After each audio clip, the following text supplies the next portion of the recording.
think they have it really funny for that reason. Awesome. Hey, everyone. Thanks for joining. I am Ross Rich, CEO and co-founder at Accord, and we're doing this session on hiring your founding sales team, the how, who, and when, in partnership with RevGenius. And we're joined by an amazing crew of early stage sales leaders, entrepreneurs, etc. A ton of awesome experience to share with you today. And maybe a good place to start off with intros. I can kick things off. So again, Ross Rich, CEO and co-founder at Accord.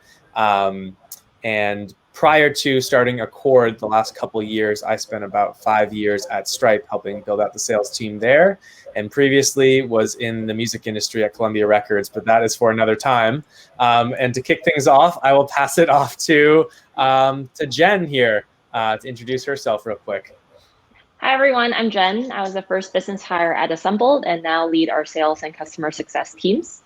Before this, I also worked at Stripe. That's actually where I met Ross. I was building out our sales and support operations teams to help the go-to-market team scale. Awesome. And Nick, how about yourself? Yeah. Hey, folks. My name's Nick Erdenberger. I'm the Director of Revenue at Fishtown Analytics, now renamed DBT Labs. I manage our alliances, sales, solutions architecture, which is like our sort of pre and post sales engineering group, and our operations team, sort of all the infrastructure that you need to go to market in the enterprise. My background, I've spent the last 10, 12 years in startup land, doing everything from sales to sales operations to sales engineering. I've just always been kind of on the growth side of the house, but spent a lot of time just looking at how sales teams work and trying to make them work better. Awesome. Thanks, Nick. And last but definitely not least, Pleasant. Thanks, Ross. I'm Pleasant Middelhof. I run the mid-market team at Rollworks, which is a part of Nextroll. It's a MarTech platform that helps with ABM marketing programs. Previously, I was at Pendo on their enterprise and strategic team. And fortunately, before that, I had a good start with my startup world as one of the first members of the sales team for outreach, and spent a good bit of time there and helped to run their East Coast team as well. So love the startup world, and also being a former teacher as well, previous to sales, it's kind of been a whole lot of what I've done in my leadership with the sales teams.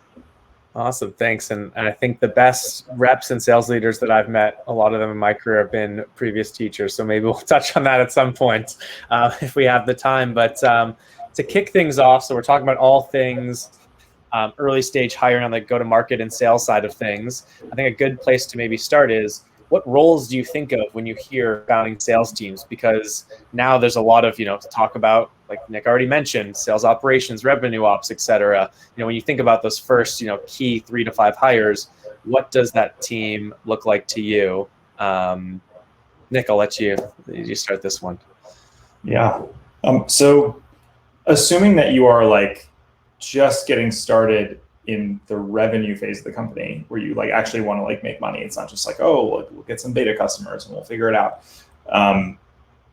Your first hire should be a salesperson, but that salesperson is going to look a lot different than a traditional sales hire that you might make much later on. The way I think about it is that person is half a product manager and half a salesperson, and they really need to be someone who's curious, who either understands whatever technology you're selling beforehand or is curious enough to really dig in and understand it then.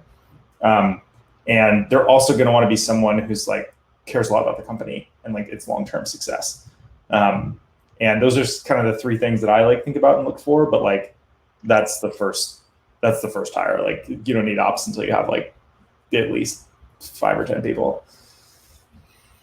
Awesome. I think it's interesting.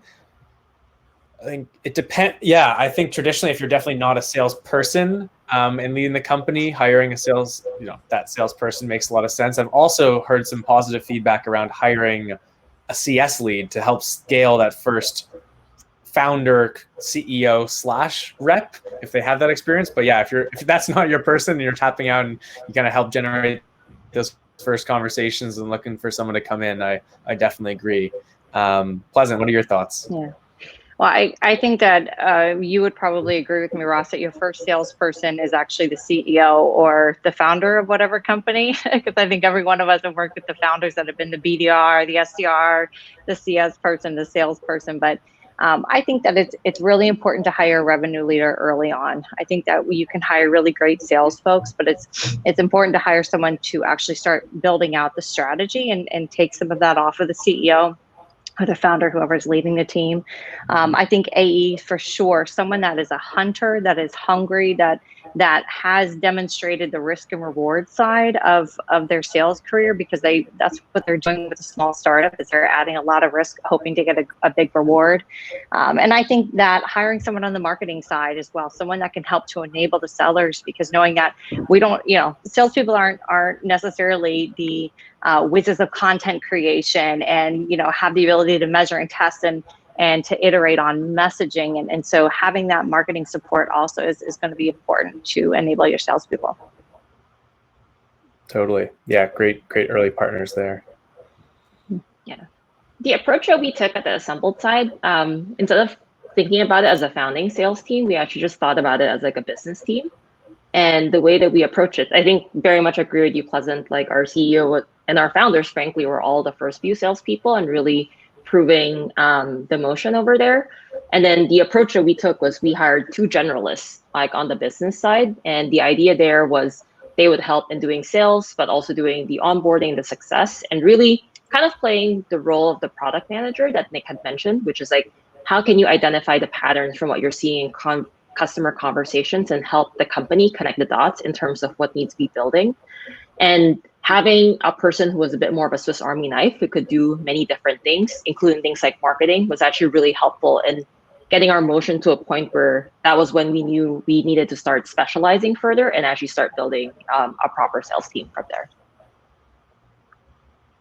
Awesome. I think that bridges really well into the next question, which is, how do you think about your first sales hire or 2 versus the 5th or 6th in terms of what they spike in? You mentioned, Jen, like Swiss Army knife, someone who can jump in, be PM, partner with, Pleasant mentioned messaging and marketing stuff, versus when you start to, that early stages of scaling. How do you think about, that the difference in those types of people?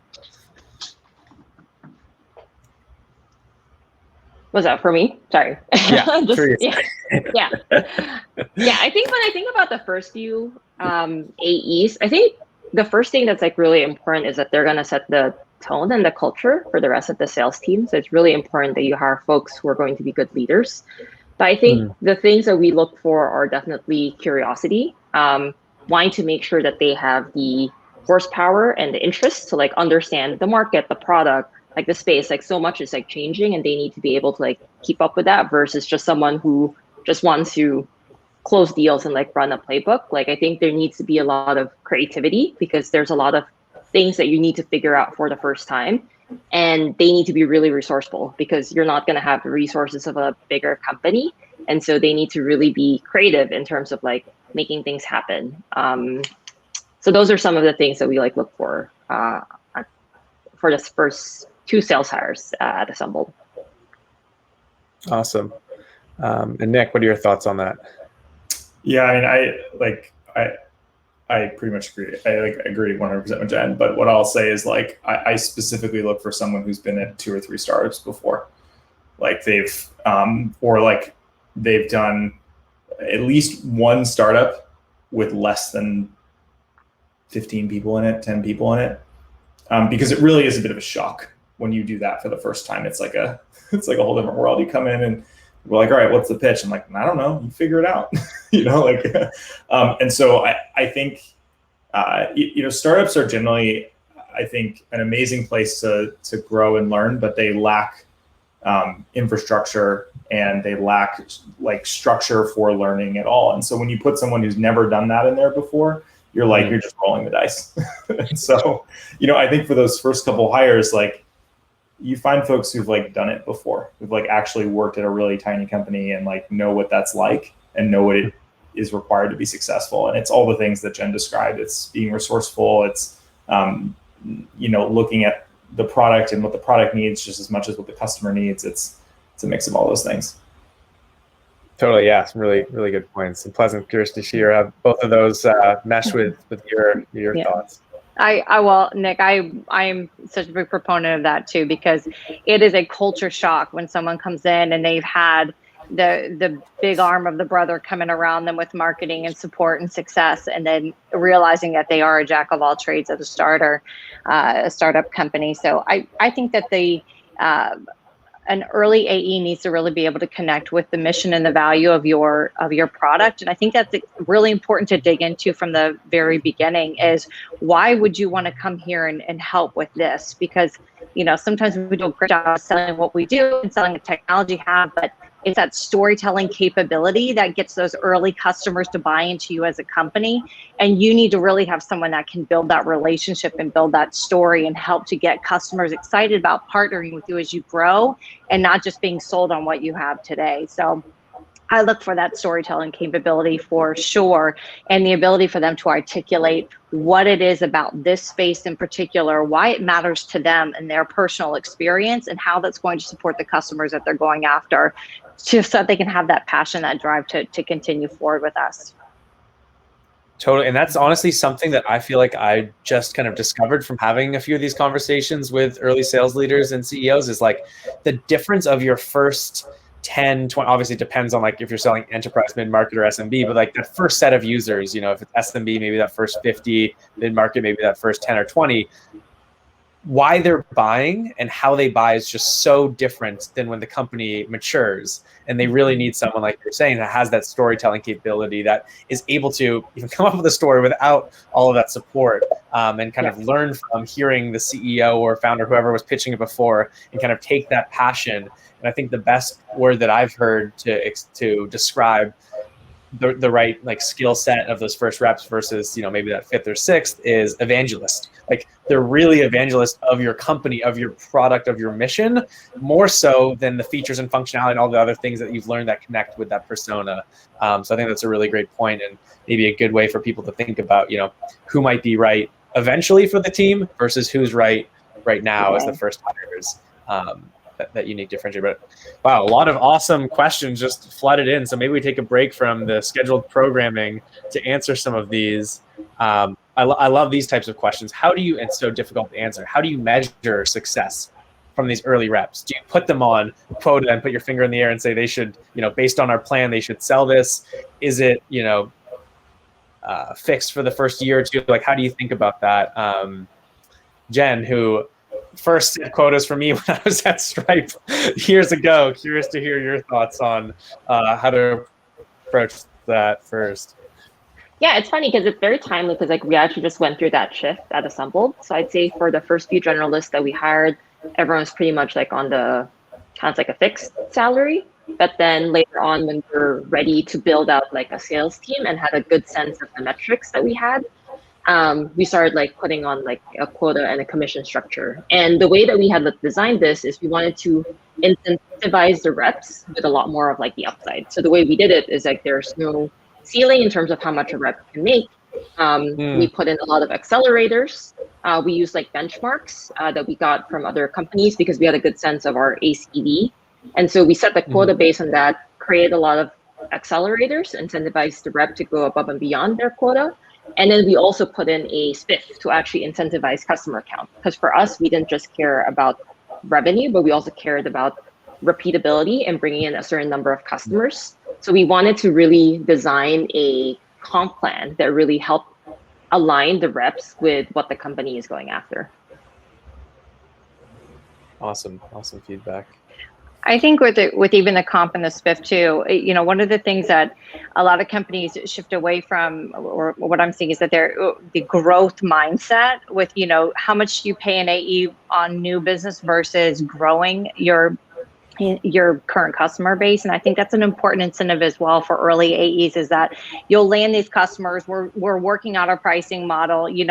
All those early deals are always like the sweetheart deal. So then can we incentivize you also then to go and grow those accounts and make this something that is better for our company as well. And I think that helps you help retain your customers, help them see better product value, and then also gives them that drive to make more, not just from new business, but also from customer growth. Yeah, I think like So early on, the first 2 reps that we hired were actually on no quota. Well, they had goals, but they were not paid on commission for the first like 8 months. And the reason for that is we just had no idea what would happen. Really, it's a different motion. Like quota is there to like incentivize like a repeatable behavior, but when you don't know what that repeatable behavior is, it like almost always gets screwed up in some way. And so like initially it was just like, look, we're going to pay you this salary and we're going to give you an enormous option grant. And if people don't want that, like that will tell you very quickly that they're not like long-term motivated, right? That they're maybe trying to like game an early startup's commission plan or something like that. We did, the following year we like rolled out a quota system, but even to this day, like the quota system is like very simple. It's like we have an annual quota and there's no accelerators, there's no spiffs, there's no games, but the quotas are attainable. And the reason I think about things that way is because like the minute you start adding like complexity in there, like accelerators or like you're on like quarterly quotas or like things like that, like it's very easy to create a world where people go way over because of luck or like way under, right? And you're in this world where like, like you're either having to like sort of adjust people back up and like fix their quotas, or you're overpaying certain individuals. And like, it's not about not paying people. Like you want salespeople to make money, but if you like wildly overpay in year 1, then in year 2, finance is going to come back around, slap you, and make the quotas way higher. Like it's like, like you want people to like make money, but like not so much money that you then next year have to like make the quotas unattainable or something like that. Early on, I'm all about like keep it really simple, make the quotas attainable so that people can go over and make money, and keep the overall like way in which folks make money like straightforward, so it's more predictable. Totally. And so it sounds like overall, I think a lot of people overthink this, especially if they weren't from a sales world, because they haven't themselves been on quota or set that before. Like if you're still figuring it out, which is when you probably should be hiring this first rep or 2, because you're probably leaning way too much on that founder or leader to start. Like you don't know what it's going to be like to repeatedly sell if you're just relying on this one person and their relationships and their ability to tell the story. So bringing in that 1 or 2 people early before you have the repeatability probably makes sense. And then if they're kind of, what I'm hearing from everyone is really a way to describe them is the builder. And they're going to be incentivized from the long-term success of being part of a team, building that team out, all that kind of stuff. So I really wouldn't get too concerned and tied up with quota and commission structure, et cetera. If you do want something that's variable, you can make it small. You can make it 20% that's variable. Like it doesn't have to be crazy. So hopefully that helps a lot of folks that are thinking about starting a company or hiring these first people or building it out. Like keep it super simple. For your first couple, if you're hiring the right person, it sounds like everyone's advice probably is that mix of PM, product marketing, sales, SDR, customer success, et cetera. And they're going to be really excited about, they're not going to be driven by that percent of commission on year 1 that they're going to make. So hopefully that answers a number of folks' questions. Cal, Elad, et cetera, Tom. And then Anthony, great point in terms of like every company, like someone needs a first startup experience. We're not just, hiring, saying like the classic, like we want someone with 20 years of experience who's out of school. But yeah, the first 1 or 2, doesn't need to be the person that is, super fired up about startups who's never experienced it before. You can find someone who has a couple startups under their belt, and number 3, 4, 5, and you have some leadership there and some sense of repeatability. Maybe layer on, the super smart person that spent 5 years in HR that wants to move into sales and you think is going to be a great seller. But for 1 and 2, it seems like a big risk for the business to take. Question on how much to allocate in stock options. It's getting tactical here. Anyone have strong opinions around thinking about not just the cash part of things, but stock options piece? Nick, you said shit ton. Sorry, yeah. That's appropriate language. Look, for your first couple of people, especially if you're not offering them, I mean, like a traditional way that startups have looked at this is like they give engineers a lot of stock options, they give salespeople a little bit of stock options, and then they create these compensation plans that reps can just blow out, like make like some obscene amount of money in like the first couple of years. And like that's a strategy for sure. But I think like it's probably better to, or at least the strategy that I've taken is to just bring those first couple reps up to the grants that you would give a senior engineer. Maybe not totally on par, but like pretty close. And I'm not going to give like percentages or number of options because that's like way different for every company. But like it should be a healthy grant, like one that you would consider giving to an engineering person, because that's what you're asking that early salesperson to do. You're asking them like, hey, like come here, figure this out with us, and like stick with us for the long term. And it should be something that if the company does well, they're making like millions of dollars. I'd say there's the one thing to really be cautious of though is over granting at the very beginning, because I think stock options can be used as a great tool for retention of your earlier reps later on down the line. Because a lot of times what you see is as commission plans change, after 2 years, 3 years, and then you start going after those more senior folks to get enterprise, experience, and you're paying a little bit higher salary, your commissions, then sometimes there becomes that challenge of retaining your earlier reps that have all this tribal knowledge.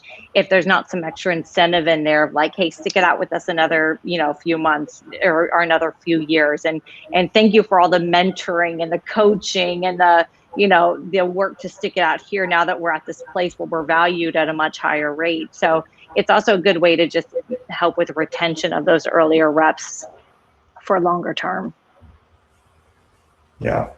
It's tricky though. I mean, this market in particular is tough for me because like startups raise money so fast. Like you're like, I have an idea, and people are like, here's $10 million. You're like, well, where did that come from? And then like 2 years later, it's like, well, we're now worth like $250 million, and like, it can blow up pretty quick.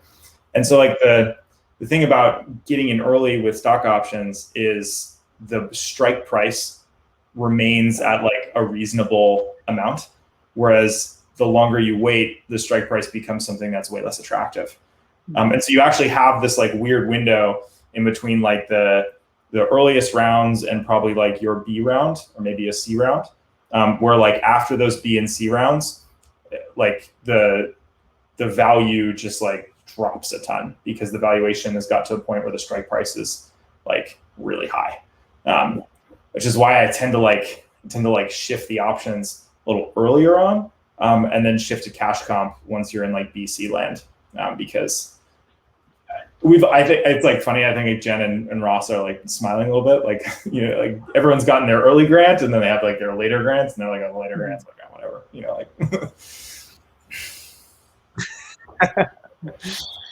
Totally. No, but I think leaving some, well, and it depends. Like if you're thinking like from a retention perspective or showing appreciation, like that doesn't need to be like 2 or 3 years later. It could be, hey, you came on at this level and you showed this, and like things can move fast as well, right? Like you're layering on other teams, or they're leading up not just sales but maybe CS as well, or other spinning up new teams and all that kind of stuff. Like then there's a way to couple both, make it early as well as rewarding folks for retention. But especially recently with the market changing so quickly, like what it took to bring in someone 12, 18 months ago is very different than what it's going to keep to retain them now. Just kind of talking to the market today.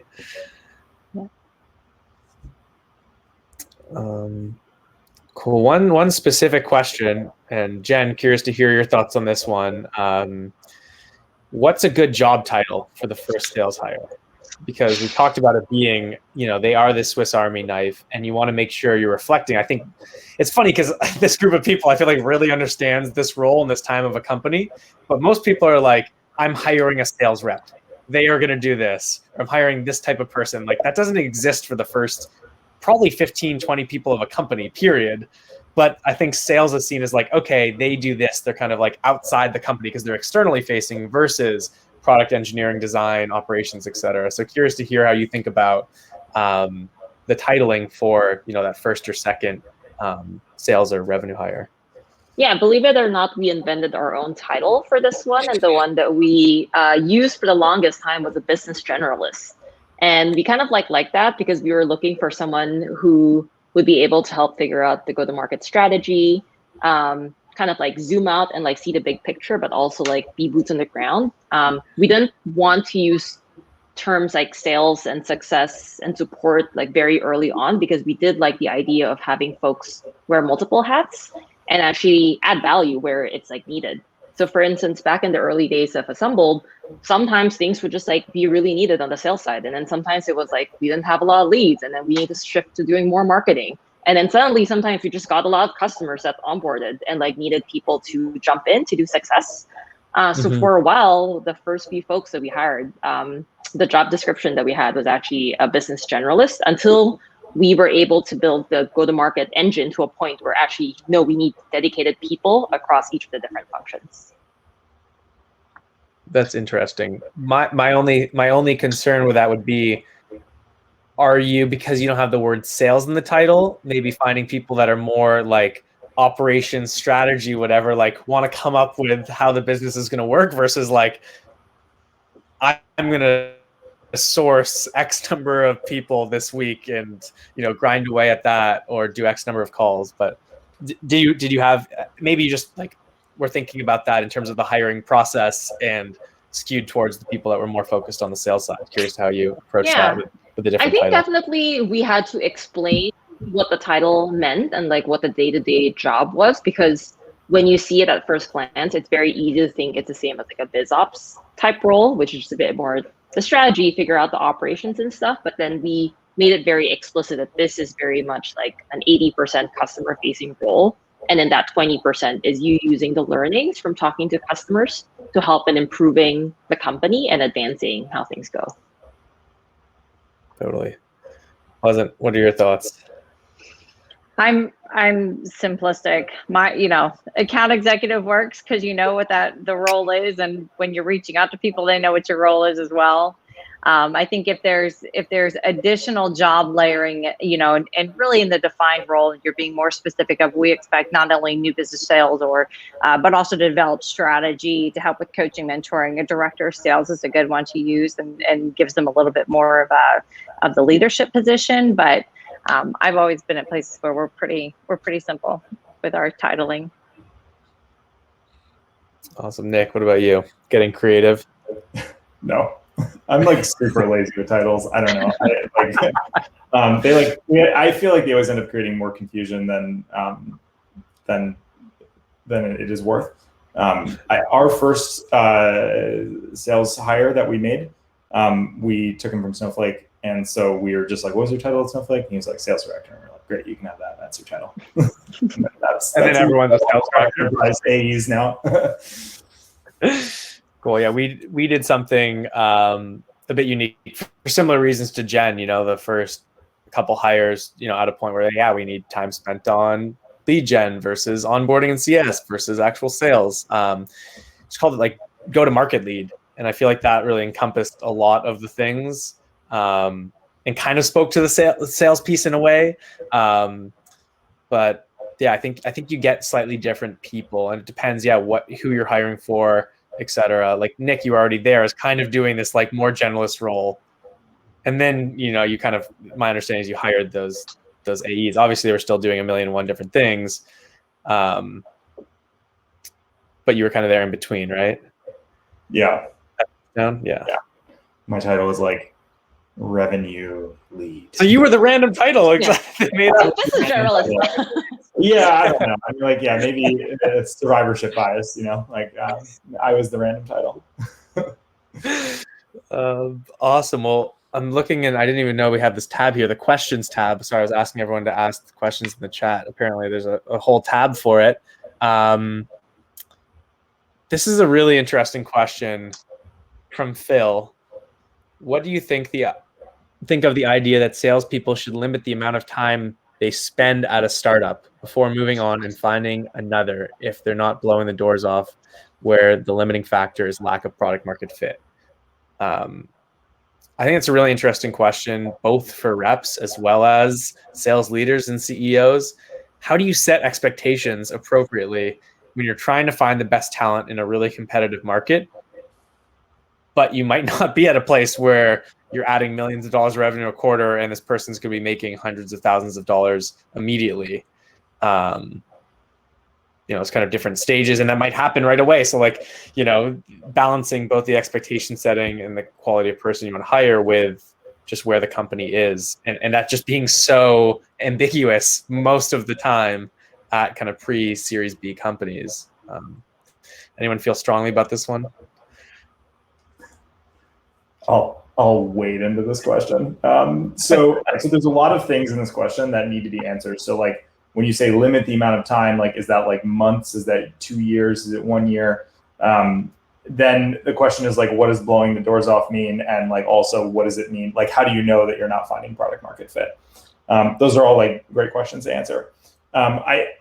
To like really dial into this, I think from the salesperson's perspective, you join a company, you should give it time, especially in startup land. Now, that's not to say that you couldn't potentially make more money bopping around, but you don't really learn until you dig in. And if you're having a bad experience at a place, like go to a different place, totally reasonable. But like, if you like the people and you believe like that the leadership and the overall company like is working on it and is like trying to figure out and like might get there, like give it time. Most startups, especially all the ones you hear about that, blow the doors off eventually, have periods where they're not blowing the doors off.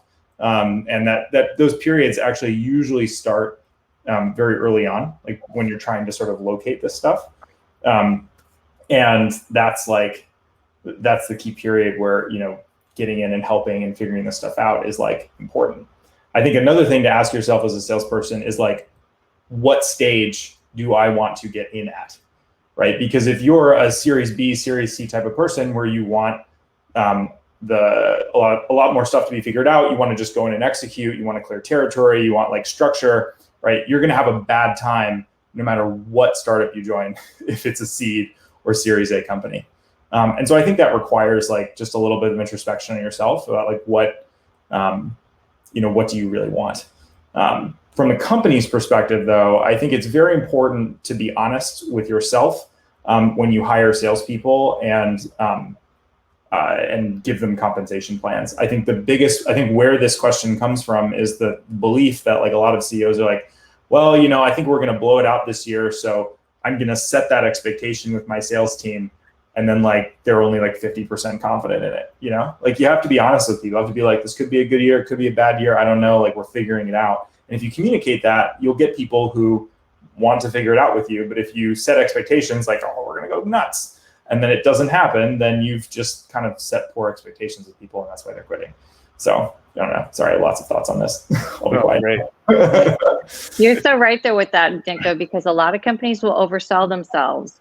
And you have to be so careful, especially when you are, looking for your first hires. Don't oversell and overpromise. Be super candid with what your market is, what your targets are for that year, that 2 years, the long-term vision. Because, if you're hiring someone quality, they're coming with a book of business first off. They're coming because they've been successful at another company, and they're probably leaving a role that they're doing well at.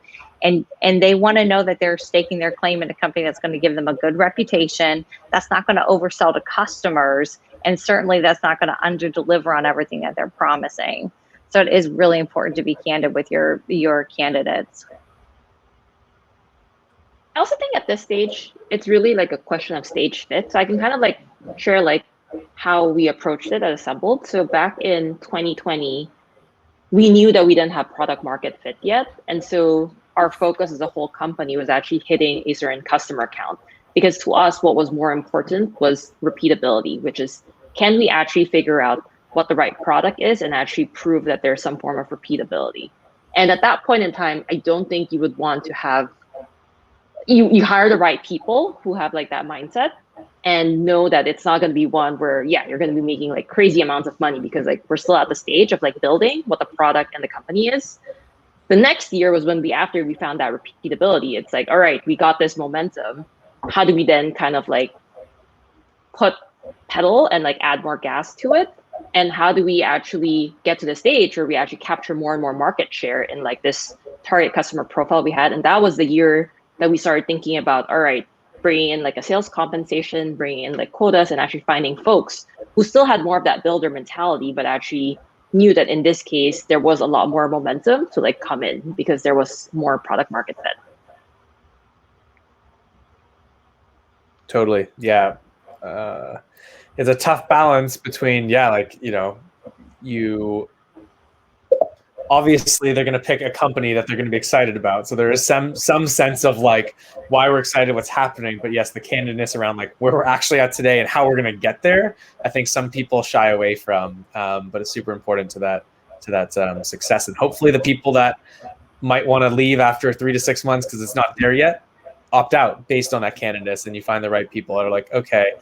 I think if you're joining any early stage company, after like maybe the third, fourth, or fifth employee, in terms of like, equity, whatever, like you're there for a learning experience. And the upside, yes, is obviously you can make a lot of money off the stock options. It becomes one of the very few companies that end up being incredibly successful. But the right people are probably joining that early team for the learning experience for their career, right? Maybe they've been at startups and they just love that environment. They're going to stay there, or maybe they want to join a bigger company and kind of up level and learn a lot of things. But the right person for this kind of early sales role probably isn't the person that. There's a lot of awesome companies you can join to crush quota at if you're a great rep. And that's probably where you should be, I think, if that's the thing that you want to optimize for. Not one of the first 1, 2, or 3 salespeople at a company. Probably won't be the happiest there because you're probably doing a lot of stuff that is not sales that you're not going to be stoked about. Yeah. Thanks, Phil. That's an awesome question. Super candid question. All right, to hit on this real quick, because it seems like there's some discussion in the chat about it. Do AEs actually prospect? Is this a myth or actually happen? Curious to hear. I have my own opinions on that. Curious to hear the thoughts of the panel.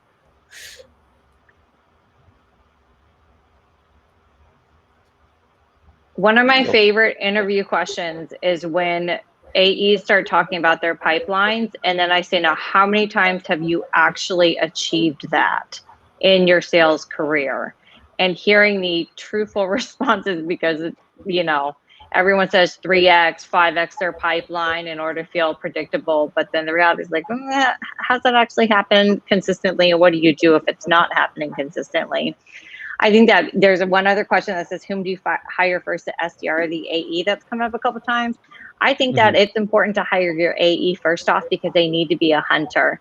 And it's good to get them in that mentality to search out the business to help find the right customers, and certainly bring on an SDR as soon as you can after to give that business support. But in an early stage startup, AEs definitely do their own prospecting. They're definitely hunting. It should be that way, depending on your business model throughout, but especially crucial in the early stages.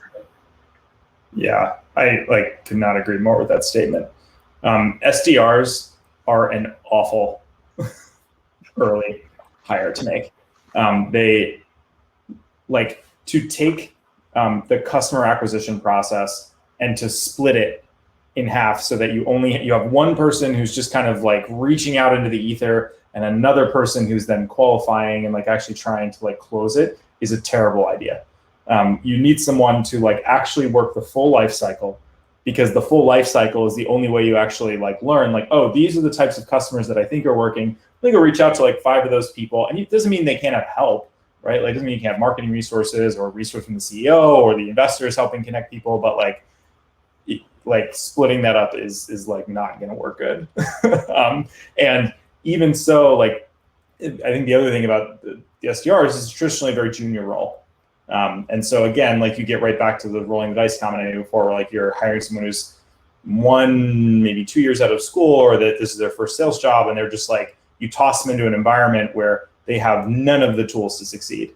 And frankly, you as a startup and as a startup founder or a CEO do not have the tools to train them and to make them good at their job.